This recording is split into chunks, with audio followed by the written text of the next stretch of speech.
Study IQ IAS, अब तैयारी हुई अफोर्डेबल।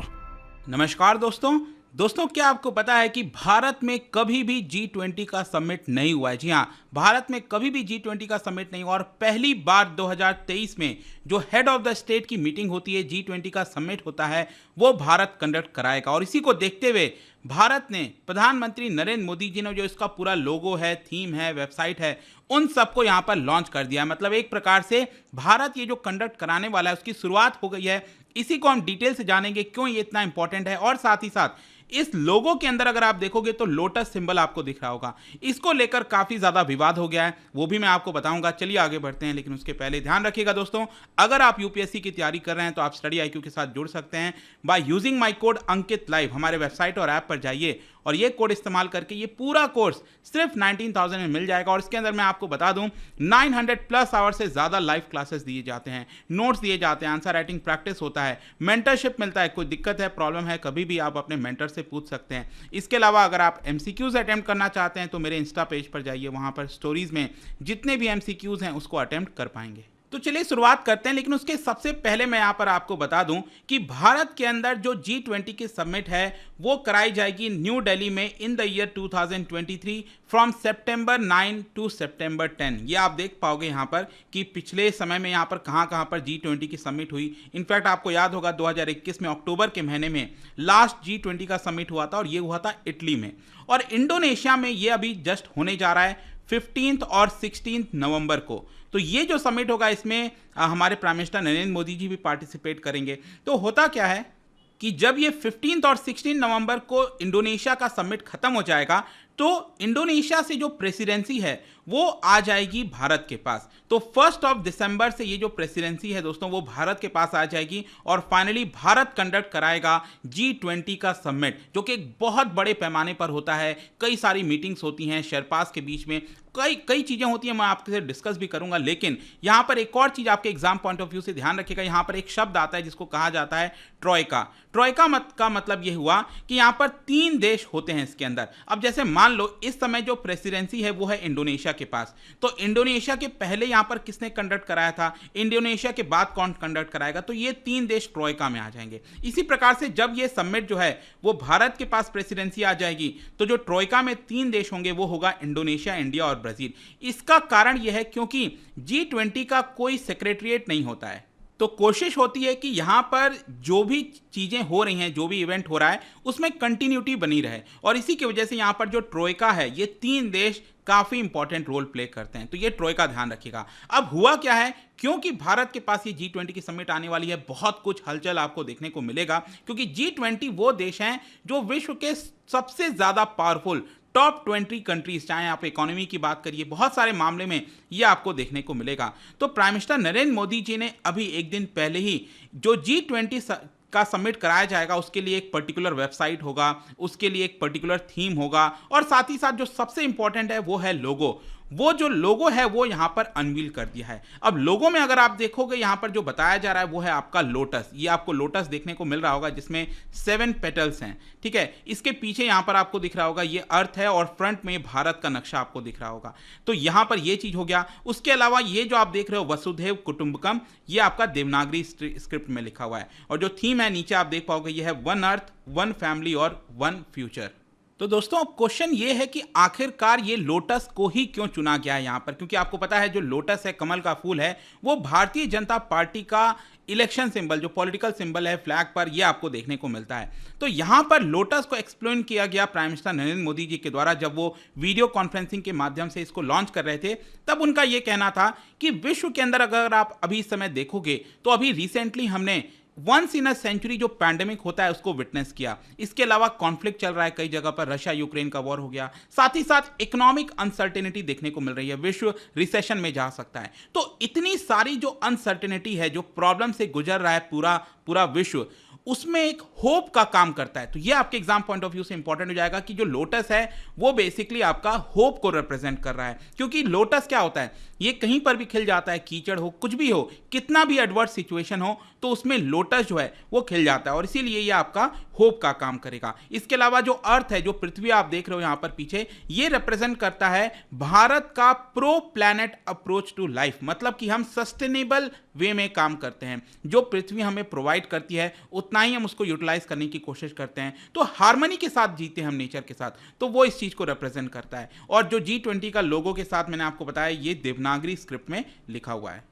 इसके अलावा एक और जो इंपॉर्टेंट चीज बोली प्राइम मिनिस्टर नरेंद्र मोदी जी ने, वो ये था कि भारत मदर ऑफ डेमोक्रेसी है, मतलब कि भारत कोशिश ये करता है कि हम किसी देश को फर्स्ट वर्ल्ड, थर्ड वर्ल्ड ना बोलें, क्योंकि जो गरीब देश होते हैं उनको क्या बोलते हैं, थर्ड वर्ल्ड कंट्रीज। ऐसा नहीं होना चाहिए, सिर्फ वन वर्ल्ड होना चाहिए, सिर्फ एक विश्व होता है, और इसी तरीके से हमें आगे चलने की कोशिश करनी चाहिए। इसके अलावा लोटस में जो मैंने अभी आपको बताया, टोटल 7 पेटल्स आपको देखने को मिला। ये आप अगर देखिए तो 7, 1 2 3 4 5 6 7, टोटल 7 पेटल्स है। 7 पेटल्स क्या दिखा रहे हैं, इट रिप्रेजेंट 7 कॉन्टिनेंट्स, तो ये भी इंपॉर्टेंट हो जाता है। और साथ ही साथ it represent 7 notes of music, जो सा रे गा मा पा धा नी, ये जो 7 नोट्स ऑफ म्यूजिक है, ये भी आपका रिप्रेजेंट करता है। तो ये G20 का जो लोगो है, आई होप कि आपको समझ में आ गया होगा। इसका सिग्निफिकेंस क्या है, देखो यहाँ पर प्राइम मिनिस्टर नरेंद्र मोदी बार बार इस चीज को बोल रहे थे कि ये जस्ट एक सिंबल नहीं है, ये एक मैसेज है, ये एक इमोशन है जो हमारे नसों से दौड़ता है। It is the resolve which is now being included in our thoughts. हर जगह ये जो इमोशन है वो दौड़ना चाहिए। और लोगो एक आइडिया देता है वसुधैव कुटुंबकम का, मतलब कि हम किस तरीके से ग्लोबल हार्मनी में रह सकते हैं, बिना लड़े हम प्यार मोहब्बत से रह सकते हैं। And lotus flower symbolises our Puranic heritage, जो पुरानिक हेरिटेज है, पास्ट का हमारा रहा है भारत का, उसको रिप्रेजेंट करता है। जो आस्था है, जो हमारी बिलीफ है, और साथ ही साथ जो हमारा इंटेलेक्चुअलिज्म है, उन सारी चीज़ों को जो लोटस है वो रिप्रेजेंट करता है। लेकिन जाहिर सी बात है, यहाँ पर जो कांग्रेस पार्टी है उन्होंने ये कहा कि लोटस, क्योंकि बीजेपी का इलेक्शन सिंबल भी है, तो ये बीजेपी इसका गलत इस्तेमाल कर रही है। इनफैक्ट जयराम रमेश जी, अक्सर आप अभी रिसेंटली न्यूज़ में उनको देख रहे होंगे, उन्होंने कहा कि आप याद कीजिए जवाहरलाल नेहरू जी के समय जब एक प्रस्ताव लाया गया कि जो कांग्रेस पार्टी है, जो उसका फ्लैग है, जो चरखा आपने देखा उस समय होता था, तो उसी को ही भारत का फ्लैग रख देना चाहिए। लेकिन यहाँ पर प्राइम मिनिस्टर जो जवाहरलाल नेहरू जी हैं, उन्होंने इसको ठुकरा दिया और कहा कि नहीं, हम पार्टी का सिंबल, भारत का सिंबल नहीं रख सकते। लेकिन यहां पर जो बीजेपी है वो कोई भी अपॉर्चुनिटी लूज नहीं करती है, एंड शेमलेसली गलत तरीके से यहां पर बार बार अपना जो फायदा है उसको लेने की कोशिश करती है। तो बेसिकली वो बार बार इसी लोटस का जो सिंबल है उसके ऊपर प्रहार कर रहे थे। खैर जो भी है, आई होप कि यहां पर आपको चीजें समझ में आ गई होंगी। लेकिन इसके साथ साथ मैंने अभी आपको बताया कि 15 और 16 नवंबर को जो प्राइम मिनिस्टर नरेंद्र मोदी जी हैं वो इंडोनेशिया जाएंगे, बाली जाएंगे G20 के समिट के लिए। तो वहां पर जो वर्ल्ड के लीडर्स हैं सभी को कुछ तोहफा दिया जाएगा। भारत का जो तोहफा है, जो गिफ्ट है वो दिया जाएगा। और ये आपको ध्यान में रखना है कि जो हिमाचल का कल्चर है उसको रिप्रेजेंट किया जा रहा है इसके अंदर, जैसे कि चंबा का रुमाल हो गया, कांगड़ा का मिनिएचर पेंटिंग हो गया, किन्नौरी शॉल हो गए, हिमाचली मुखाते हो गया, कुल्लू का शॉल हो गया, कनल ब्रास सेट हो गया, इस तरह की चीज़ें हो गई। वो सब वर्ल्ड के लीडर्स को दिया जाएगा। मतलब एक प्रकार से आप कह सकते हैं जो हिमाचल प्रदेश का कल्चर है वो विश्व के हर एक कोने में आपको देखने को मिलेगा। इसके अलावा एक और चीज़ मैं आपको बता दूं कि इसके अंदर शेरपाज होते हैं।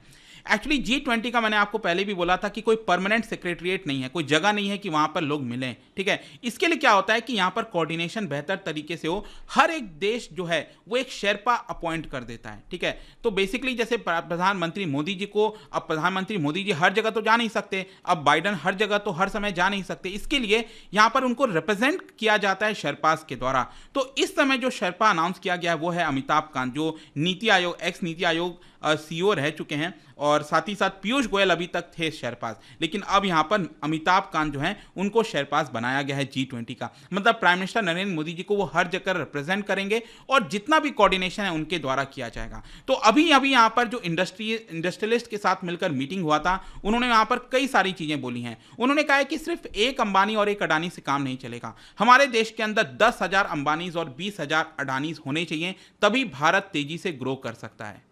बेसिकली उनका यहां पर यह कहना था कि जो G20 का प्रेसिडेंसी भारत के पास आया है, इसका ज्यादा से ज्यादा फायदा, अपॉर्चुनिटी हमें लेने की कोशिश करनी चाहिए, जो और अपना अपना अलग अलग फील्ड है उसको ग्रो करने की कोशिश करती जाइए। G20 का प्रेसिडेंसी एक ट्रेमेंडस चांस है ताकि हम अलग अलग देशों के साथ जो बिजनेसेस अपॉर्चुनिटीज हैं उसमें हम भागीदारी बन सकते हैं, उनके साथ मिल सकते हैं, और यहां पर अगर हमने इसका फायदा उठाया तो भारत डबल डिजिट में ग्रोथ कर सकता है अगले कई आगे आने वाले वर्षों में। तो ये एक वंस इन अपॉर्चुनिटी होता है दोस्तों, यहां पर इसका फायदा उठाना चाहिए, और यही यहां पर अमिताभ कांत जी इसको बार बार कह रहे थे। इसके अलावा यहां पर जाने से पहले मैं आपको G20 के बारे में बता दूं कि इसकी शुरुआत कब हुई थी, क्यों हुआ था। 1999 में इसको बनाया गया था, और इसका मेन मकसद ये था क्योंकि 1996-97 में आप देखोगे ईस्ट एशिया में, साउथ ईस्ट एशिया में एक बहुत बड़ा फाइनेंशियल क्राइसिस आया था।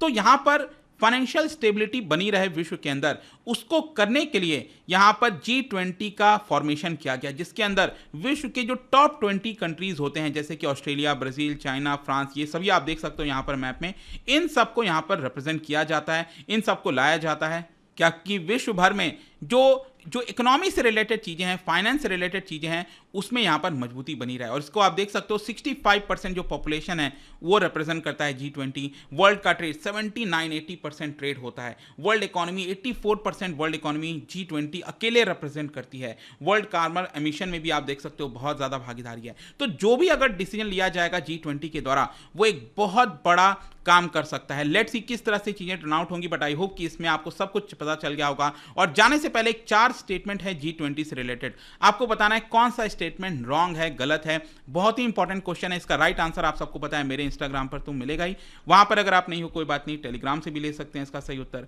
मैं कई सारे जो MCQs हैं वो यहाँ पर स्टोरीज में डाला करता हूँ।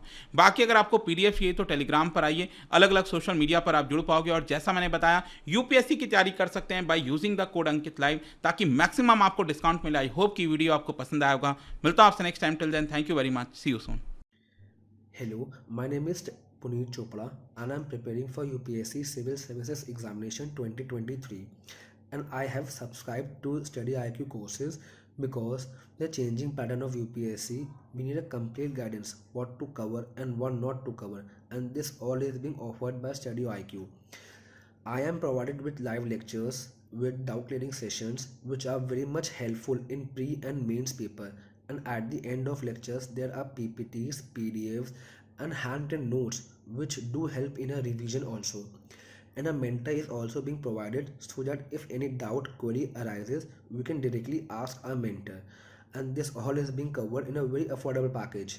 I would really like to thank you Study IQ team for helping me out. Thank you. Study IQ IAS, अब तैयारी हुई अफोर्डेबल।